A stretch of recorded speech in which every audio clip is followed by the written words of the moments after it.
Hello everyone, welcome back into this channel. So today we will learn about the Canva application on mobile phone, and I would like to help you to work more efficient with Canva by just duplicate the project that you have and you have been created with the perfect template. So you don't need to start the project from the beginning.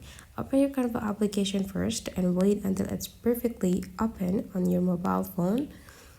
And the next thing you need to do is make sure that you stay in our home sections right here, and then you just need to scrolling down, and there will be all recent design that you have. Or if you want to just find the specific project, just go open your project and just pick which project that you want to duplicate here. Let's say I would like to duplicate this project, so I already preparing the template of it. Go click this three small dot on the project, and then you just need to go click make a copy. And now you will get the copy of the project that you have.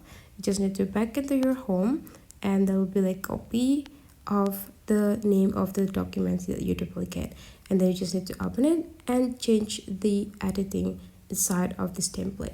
So that's for today's tutorial. Hopefully you enjoyed this video a lot, and let's meet again into other tutorial.